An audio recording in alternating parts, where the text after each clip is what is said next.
அண்ணன் சீமான மட்டுமல்ல, ஒட்டுமொத்தமாக தமிழர்களை எல்லாத்தையுமே தேவடியா மகன்கள் என்று பேசியிருக்கிறார். சமஸ்கிருத மொழியை படிப்பவர்கள் தான் சமஸ்கிருதத்துக்கு பிறந்தவர்கள். சமஸ்கிருத மொழியில் அப்படி இருக்கு, அப்படி பெரியார் சொன்னார், தந்தை பெரியார் சொன்னார்னு அவர் சொல்லியிருக்கிறார். நமக்கு என்ன சந்தேகம்னா, சமஸ்கிருத மனு கோட்பாடை தமிழர்கள் நாங்கள் ஏற்கல. பிறப்புக்கும் எல்லா உயிருக்கும்ங்கிற வள்ளுவனின் கோட்பாட்டை தான் நாங்கள் ஏற்கிறோம்.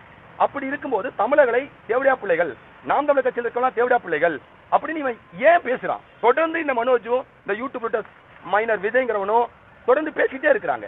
இது நீண்ட காலமாக கடந்து சென்ற நாம் தமிழர்கள் இதற்கு மேல் இது பொறுக்க முடியாத முடிவு செய்து இன்னைக்கு சேலம் மாநகர காவல் ஆணையாளரை சந்தித்து புகார் மனு ஒன்று கொடுத்திருக்கோம். இது புகார் மனோட முடியாது.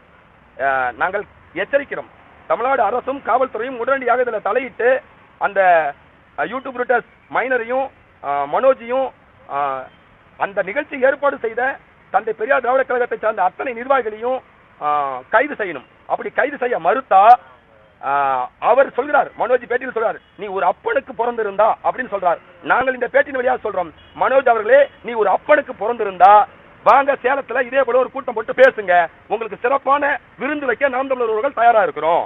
ஏன்னா நீங்க தொடர்ந்து தமிழில் தேவடியா பையன் சொல்றதுனால உண்மையிலே இந்த அந்த மனு கோட்பாடுகளை படித்து பேசிக் கொண்டிருக்கிற பெரியார் இயக்கத்தில் இருக்க திராவிட இயக்கத்தில் இருக்கவங்க தான் தேவடியா பிள்ளைகள் ஒன்று சந்தேகம் எங்களுக்கு வருது. இப்ப நாகரிகமாக தர்க்க ரீதியாக ஒரு கோட்பாட்டு அளவில் தமிழ் தேசிய அரசியலை நாங்கள் முன்வைத்து பேசிக்கிட்டு இருக்கோம். நீங்கள் தேவையில்லாம பேசி எங்களையும் தரந்தாந்த அரசியலுக்கு நீங்க தள்ளுறீங்களோன்னு எங்களுக்கு தோணுது.